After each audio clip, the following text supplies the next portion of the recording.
For a minute, I've been looking for some inspiration. I got my pen, I got my pad to write with dedication. You see this poetry, my medication. I ain't a doctor, but I work on patience. I've been reflecting on my life, who I be around. I think it's time for me to ghost. You won't hear a sound. If you wanna make a come up, gotta settle down. Protect your soul when you fight to your last round. If they gon' ask how, and I'ma tell them I deserve this, cause I've been working. I put my trust in the lie, cause that's the first thing. I've been looking for some guidance, forever searching. You see, I'm traveling to find out what is my purpose. And best believe I'm about to climb out this hole I'm in. Coming from the trenches, we've been struggling to find some ends. But I'ma make a meet, riding with that summer on his waist. He can feel that heat, never tied a different type of life. He only know the streets. It's always warm, but now it's colder than in wintertime. Stressing, really trying to be that star, but you can't force to shine. You say you wanna make it far, but are you really trying? It goes, grinding, I'm moving silence, but I'ma tell her how I see it. There is no surprises. Money don't mean you hit the top, cause there is something higher. I'm so inspired. Working with these youngins, there is so much I acquire. I don't rock no Gucci, come on, Koofy, it be flyer. I been about my business, I ain't looking to get hired. Never working for the man, I wear my own attire. Now I'm in demand, I'm always praying to inspire. Inspiration. Hey everybody, I'm Darek Mazzone. This is Sama, Seattle Sacred Music and Art. I found out about this one particular artist, Essam Muhammad, through my friend Gabriel Tiedros at KXP. We had a chat and Essam completely blew my mind at the depth of work, the diversity, and also the creative perspective that he's put into this new effort called Third World United, which is a label, a community, and it's evolving to be global. So right now, I want to introduce Essam. Hello, Essam. Hello, hello. Perfect. I want to introduce Akhi AbuBakr. Greetings, Akhi. How you guys And doing? doing good. And let's introduce Petty Pro. Hello. What's going on? What's going on? All right, everybody's together. Nice. I love this. So tell us, what is Third World United? Petty Pro is your recording engineer. Yep. And Akhi Abu is a poet / rapper. And he's an artist on Third World United, and he's a public speaker, youth mentor, community organizer, and a poet. Yep. That's a lot, but it's good, you know. And you're also a poet, and you're running the label. Yeah. So I'm also a community organizer, a youth mentor, a recording artist, performing artist, visual artist, writer. You know, I wear many hats, you know. Okay. And Petty Pro is a recording engineer. He's the CEO of Third World United. Every single one of us, like we pretty much, you know, have different roles, and we come together to be able to create, you know, a platform like this, you know. But you know, Petty Pro is doing a very good job, really working with so many individual artists from different parts of the world. Like, mind you, I'm not the only artist that he's working with, you know. Like, he's also working with artists in the United Kingdom, artists in Norway, artists in Switzerland, artists in Canada, artists in California and Seattle, you know. So but this work is done with certain production perspectives. And so, Petty, can you speak to that production perspective? I don't want to say limitation, because that's not it. But tell me about this. Tell me how you got there, and tell me how you how you're creating. So essentially, we do all vocals, and like, long story short, I come from the music industry. I was a producer and engineer. I actually have my own studio right in Georgetown called Pyramid Studios. While I was an active student in college at Seattle University, and in 2014 I ended up becoming Muslim. Certain things were shared with me about music and the music industry, and pretty much I ended up leaving the industry altogether, which was how I got the name Petty Pro, and just that's what I was known for. It was a source of income. It was something that I was very reliant on just for my persona, who I am as a person. And because of what was shared with me about the perceptions of music in Islam, I left it. And you know, Islam gave me such a peace that it didn't truly bother me. However, it put me in a position where I had to find purpose. Like, Islam, yeah, don't get me wrong, like, to worship Allah and to to work on myself. Like, that was my purpose. But just like with the gifts and talents and just who I am as a person, what I was going to college for, I had my purpose. And so I went about 2 years, no music. Like, I wasn't connected to Essam and Akhi Abu at this time. I actually met Essam outside of the masjid about 2 years later, and we didn't even have any intentions on doing what we're doing now. It was It was just where through Uber, through Abdurrahman. yeah, through brother Chase. He has a couple of different nicknames. Yeah. But you know, me and Essam was just around the same age, graduated not too far apart, and was both kind of just, you know, we vibed together. And mind you, we had the same circle and same community. We knew the same Right. people, you know? Mm-hmm. Same neighborhood, and you know, me and the brother just, and if you look at everybody who's on the label right now, like it's a rapport that's been built before there was any type of business. There was relationships that were really valid. You know, Essam took a trip, he came back, and he was showing me like Muslim Bilal and all these guys. And I'm like, this is dope. Like, they did this all vocals. And so we, you know, we sat down with a sheikh or a scholar, somebody who studied the deen, studied the religion, and we wanted to see what was permissible, what was allowed, and what wasn't allowed, what was considered to be haram. And pretty much the ruling that was given to us, and that the sheikh or the scholar who we sat down with, what he sided with is that everything that comes from your vocals is halal. We weren't seeking fame. We weren't seeking anything other than to spread a message, because at that time it was propaganda and there was imagery around Islam, and it was so foreign to what we know of Islam. And so, you know, that was the whole meaning behind "What's Is My Home," and bars in that, you know, get arrested for making a clock. You know what I mean? Like, the brother Ahmed who had brought a clock and I thought it was a bomb. Like, there was so much stuff, the Chapel Hill shootings, there was so much stuff going on. And so we just wanted to take control of that narrative and put out positive imagery. Yeah, police brutality. And so, like, if you see the progression of our art, it's all just a reflection of what goes on in our community.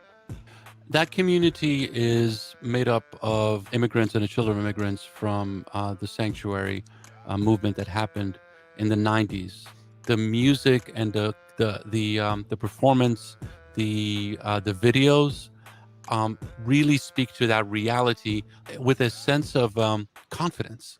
That's like, no, this is my home now. This is where we are, and this is how we're claiming space, and we are addressing the issues within our own community instead of waiting for somebody else to fix them. It's like, okay, we're here right now.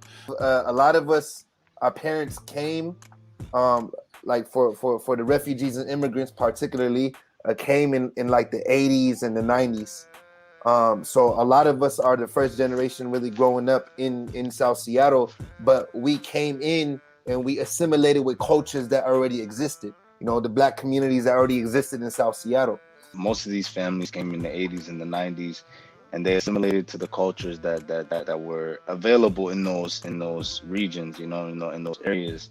And I think for especially the East African community, we're Black, you know what I mean? We're Black, and we identify that, and what happens is that is our culture as well as anybody else's.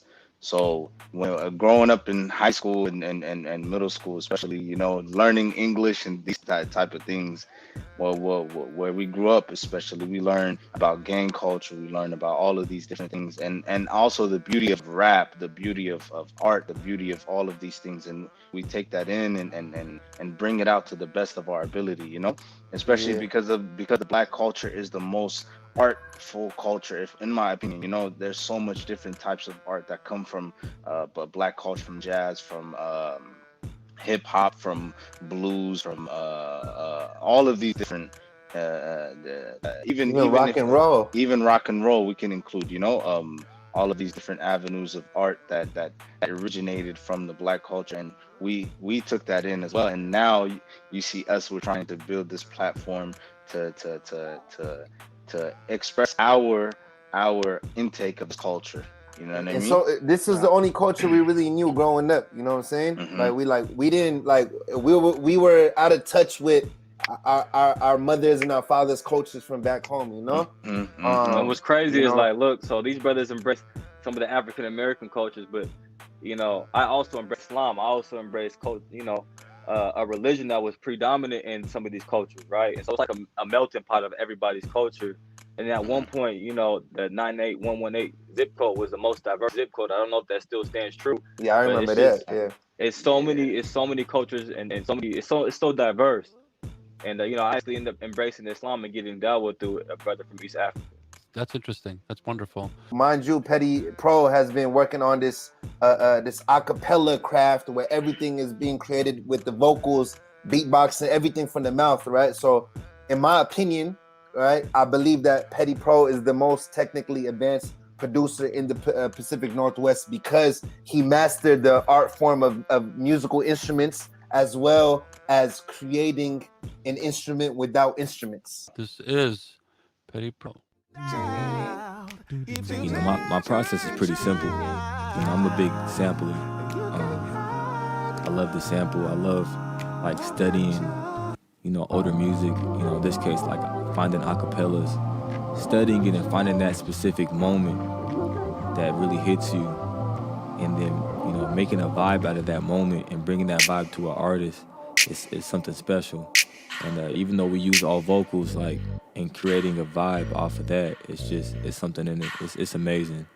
You know, when I show up to the studio, you know, the big thing for me is like, I can't even create. It comes from the creator of all creation. Like, there's so many times I'll come in here and I don't know what button to press. I don't know what I'm looking for, but I'll come in here and you know, my only goal is to leave with a final product.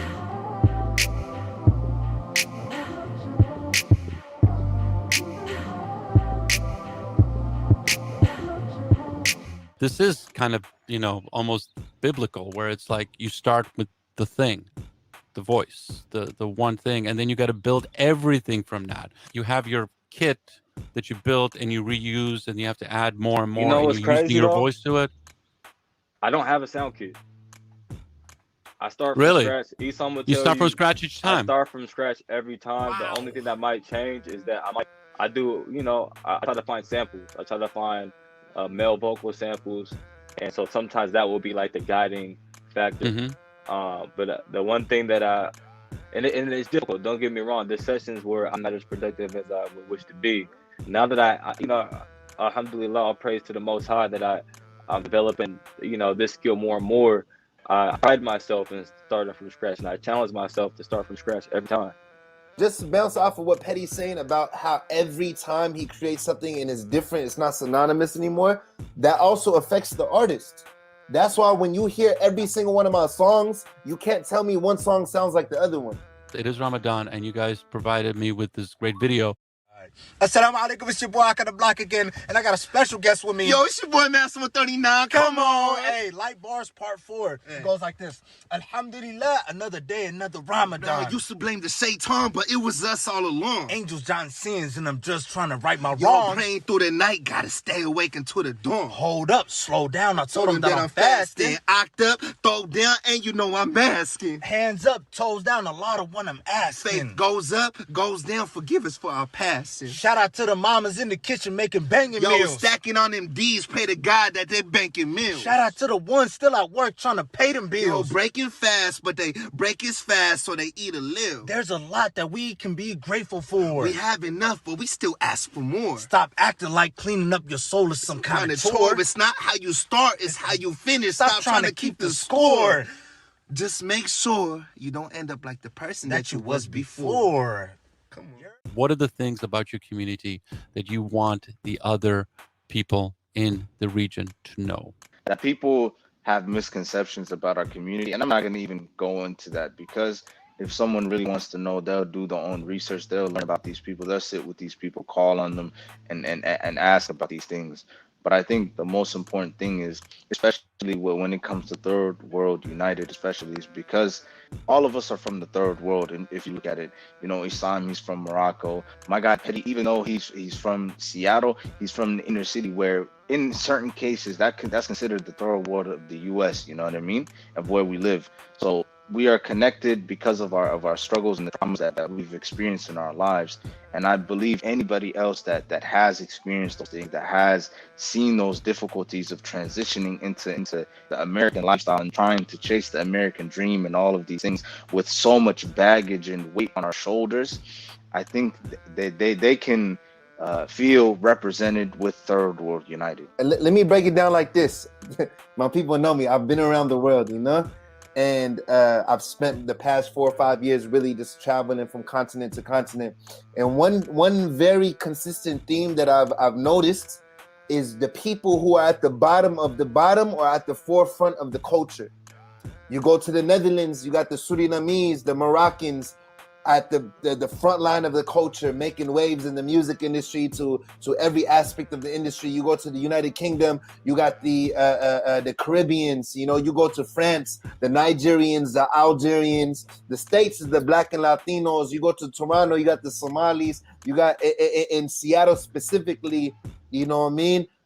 Our communities are at the bottom of the bottom, quote unquote, but we are the trendsetters when it comes to the culture, right? And just know that we have so much in store for the Pacific Northwest and so much in store for the world. You know what I mean? And we're gonna continue to proceed with this art form of blending ancient with contemporary and introduce to the industry a whole new sound and a whole new genre. Let me tell you about the story of a young man whose life you can't understand if you haven't walked in the same shoes or came from the same land. You see, he's from a destination where the world used to vacation, but then became a destination full of devastation. His family didn't want to raise him there, couldn't take even a little more, so they tried their best to find a way out of the civil war. The father left first, never to be seen again or even heard on the phone, so the mother at the age of 15 had to raise the young boy on her own. She moved them to a refugee camp and they stayed there for a while, but she always knew that it was no place to raise a child, so she decided that she would do whatever it takes to get herself and her son all the way to the States. But it's crazy, wallahi, just look at the pain of a mother, how she left one war zone and came to another. She moved to a former land with no money in their pockets, moved from refugee camps just to move into the projects. So the young boy grew up in the belly of the beast, the streets where dreams become deceased. He was searching for peace, but all he found was a piece. Started banging West Side when he was born in the East. And that's when more of his circle started to decrease. Some got locked in a cell and some put 6 feet deep. And he tried his best to fit in, but he can never be the same. And that's something he couldn't change. Man, even to his people, he became strange. He became more westernized, thinking that was progress. But it's all nonsense if you lose your culture and your mother tongue in the process. And when he couldn't be like the rest, his self-esteem deflated because he didn't understand he was everything they hated. Black, Muslim, and don't forget to add the immigrant. He could try his whole life and he would still be different. And maybe that's why they looked down at him, because then they could never understand his struggle. But it's easy to treat a man like an animal when he came from the jungle. And the young boy tried his best to succeed, but to him it seemed impossible. Because every time he achieved, there came another obstacle. So how could you expect him to believe when no one ever sat him down to have a serious talk? The truth is, the only pops he's ever known was in a cereal box. But nonetheless, he overcame by himself. Scratch that. Don't forget about his queen that told him, chase after your deen. Don't chase after the green. She said, this world is a nightmare, but chase after your dreams. He was her prince and she was his queen. She's the one who taught him what true royalty means. And that's why he compares himself to Simba.